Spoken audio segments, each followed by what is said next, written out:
भक्तों, अरे सुनो ध्यान से। आज बंदर बाबा तुम्हें वो कथा सुनाने आया है जो पितृपक्ष में सुनने मात्र से तुम्हारे जीवन के सारे पाप और दरिद्रता समाप्त हो जाते हैं। हाँ भक्तों, सिर्फ सुनने से, पर ध्यान से सुनोगे तो। वरना जो लोग कान में डाल के बाहर निकाल देते हैं उनको श्राप मिलता है, आशीर्वाद नहीं।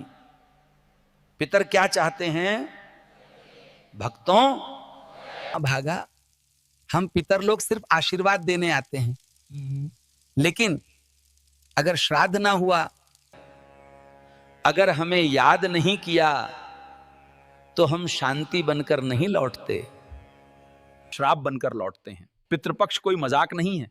ये वो समय है जब हमारे पूर्वज धरती पर आते हैं और अपने वंशजों से कहते हैं, अगर तुमने उन्हें भुला दिया तो परिवार में दुख, रोग, विघ्न और दरिद्रता पांव पसार लेगी। श्री कृष्ण और गरुड़ संवाद। भक्तों, तो भगवान श्री कृष्ण ने भी ये रहस्य गरुड़ जी को बताया था। गरुड़ ने प्रश्न किया, हे प्रभु, पितृपक्ष का इतना महत्व क्यों है? तो कहा जाता है कि इससे जीवन के सारे दोष मिट जाते हैं। तब श्री कृष्ण मुस्कुराए और बोले, गरुड़, पितृपक्ष का महत्व शब्दों में नहीं समा सकता। इसे समझने के लिए तुम्हें एक कथा सुननी होगी। और तब शुरू हुई वो महान पितृ कथा, राजा रुचि की कथा। प्राचीन काल में एक रुचि नामक राजा थे। भक्तों, उन्होंने संसार की मोह माया त्याग दी। ना घर गृहस्थी, ना स्त्री, ना संतान, सिर्फ वन में घूमते, तपस्या करते, ध्यान में लीन रहते। उनका वैराग्य देखकर उनके पितर दुखी हो गए। उन्होंने सोचा कि अगर हमारा वंशज संन्यास ले लेगा तो वंश कैसे चलेगा, हमारा श्राद्ध कौन करेगा, हमारी तृप्ति कैसे होगी। चिंता से व्याकुल होकर वे राजा के सामने प्रकट हुए। पितरों का प्रकट होना। राजा रुचि तपस्या में लीन थे। अभी 4 दिव्य आत्माएं उनके सामने प्रकट हुईं।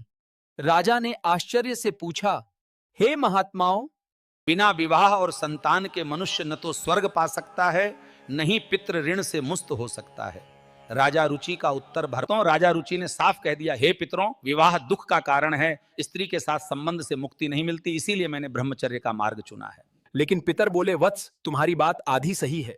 ज्ञान और तपस्या आवश्यक है, परंतु गृहस्थ धर्म का पालन किए बिना मोक्ष संभव नहीं है।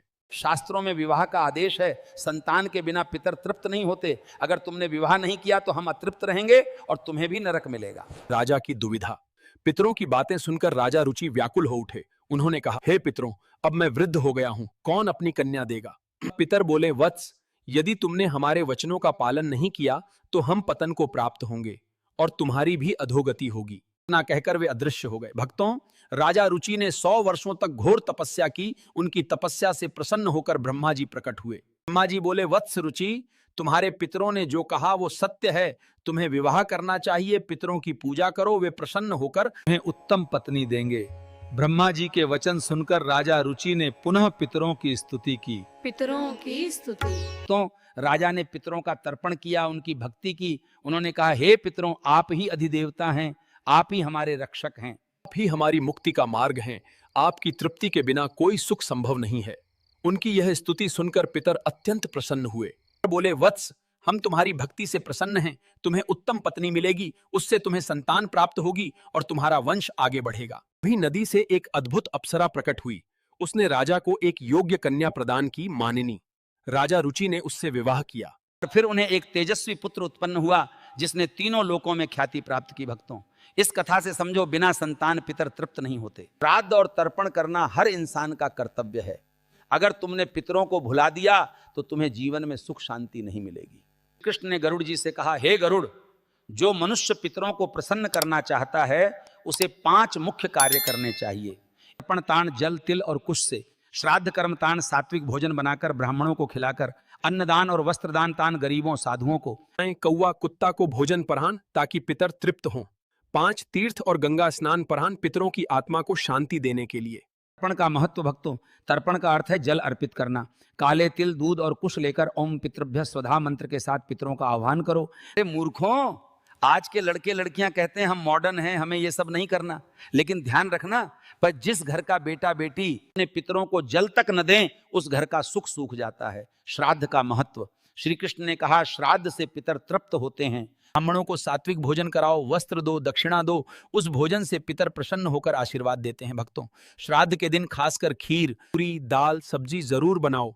और याद रखना, पितर तामसिक आहार से नहीं, सात्विक भोजन से ही तृप्त होते हैं।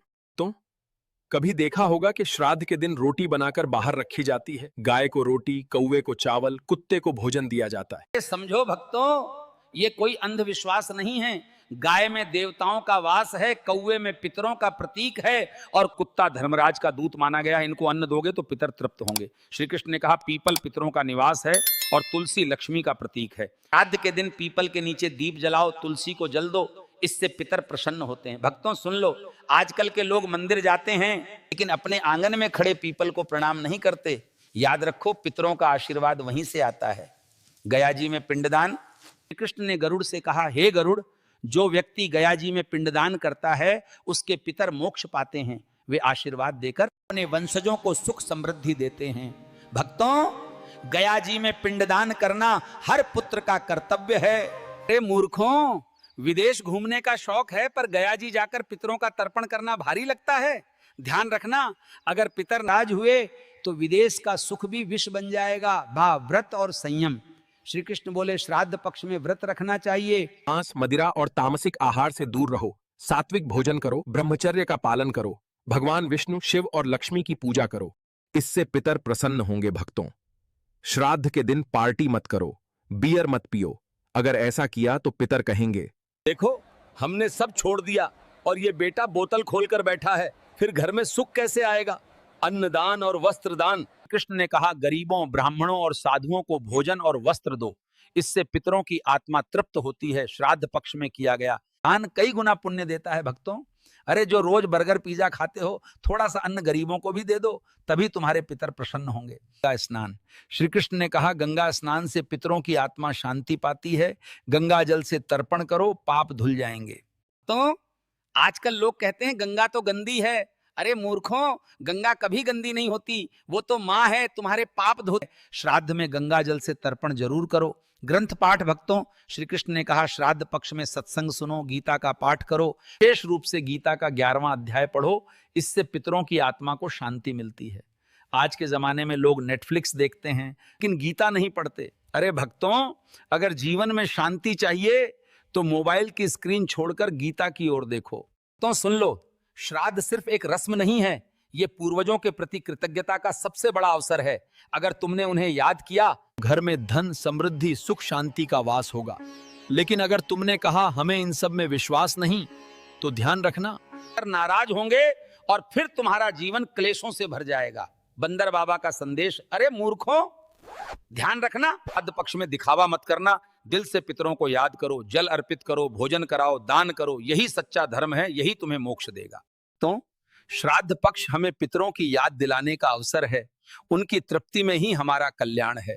जय श्री कृष्णा। वीडियो अच्छा लगा तो लाइक करो, सब्सक्राइब करो, मैं और कमेंट करो, जय श्री राम लिख कर जरूर जाना।